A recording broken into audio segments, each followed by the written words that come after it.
Well, good morning. This morning, I want to start off by sharing kind of a fun fact about myself, and that is that I love breakfast. Do I have any breakfast fans in the room this morning? Nice. You guys are my people.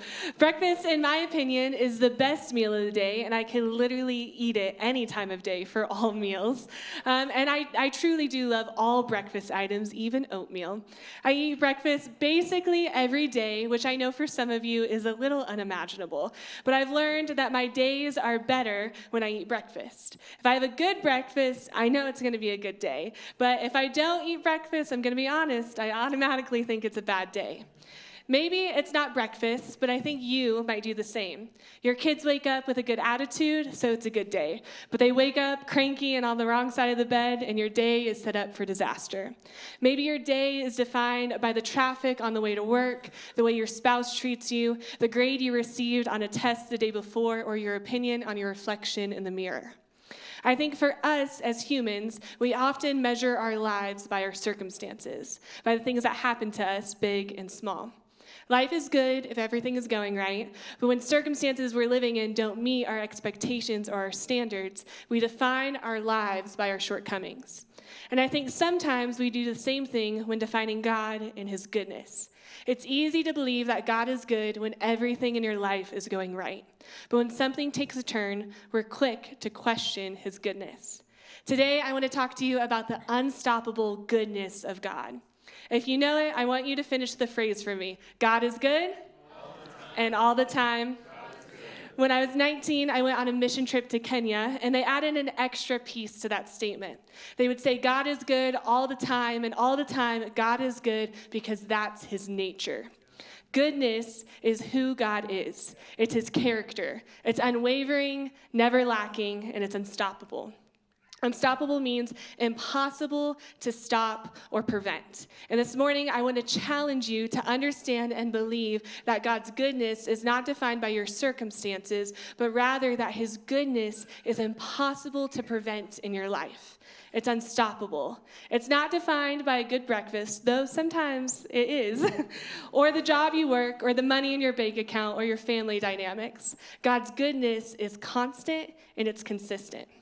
The goodness of God is a repeated theme throughout the Bible, but one of my favorite verses is found in Psalm 23, verse 6. It says, "Surely goodness and mercy shall follow me all of the days of my life, and I will dwell in the house of the Lord forever." Did you catch that? That verse says all of the days of my life. Not some or most or a few, but every single one. That means God's goodness will follow you on your best day and on your worst day and on the mundane ones too. But sometimes it can be hard for us to see God's goodness in our lives, especially when we find ourselves walking through circumstances that seem anything but good. And if I'm honest, that's where I found myself recently. In October, after 2 years of waiting and praying for a baby, Andrew and I found out that we were pregnant.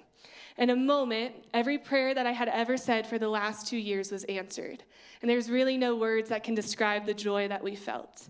But a few weeks went by, and we unfortunately lost that baby, and I had a miscarriage. And in a moment, I entered the darkest and hardest season of my life. There's never been a moment where I've questioned God and His goodness more. His goodness seemed so far from me. In the days and weeks that followed, I found myself saying some really honest and vulnerable prayers. Prayers that were filled with anger at times, some with sorrow and despair, and often a lot of questions. And I remember specifically one day asking God to help me to see His goodness in my circumstances, and He did. In time, I was able to see God's goodness in ways that I had never before. I saw His goodness through a community of people who showed up for Andrew and I, with meals and hugs and prayers and encouragement. I found His goodness that came through the healing I received when being vulnerable and honest with others and with Him. I saw His goodness through His constant presence, that no matter my anger or my questions or even my unbelief at times, He was always there. I found God's goodness through His word that brought me strength in the unknown. And I saw His goodness through a still, small voice that brought me comfort over and over again. I slowly began to realize that God's goodness wasn't defined by my circumstances, by what was happening in the moment. His goodness was a promise, and if I looked hard enough, and if I opened up my heart, I would see it all around. And this morning, my prayer is that you would be able to see God's goodness woven through every part of your life. God's goodness remains in our joy, on the mountaintop, when the prayers have been answered, when we see the miracle we've been waiting for. But his goodness also remains in our loss, in grief, in waiting, in unanswered questions. His goodness remains despite our fears and our anxiety and our despair. His goodness remains when everything in our life feels broken, when we can't seem to find anything good. He's there. Without the promise of his goodness, I don't know where I'd be today. And I'm still in the waiting, walking through grief, hoping for a miracle someday. But until that day, I can hold on to the hope and the promise of his goodness. And that goodness means that one day, no matter the circumstances I've walked through in my life, no matter what has happened to me, I'll be united with Jesus one day in heaven. Psalm 27, verse 13 says, I would have lost heart unless I had believed that I would see the goodness of the Lord in the land of the living. This morning, don't lose heart. Focus on the unstoppable goodness of God in your life, even if you're facing circumstances that seem anything but good. Thank you.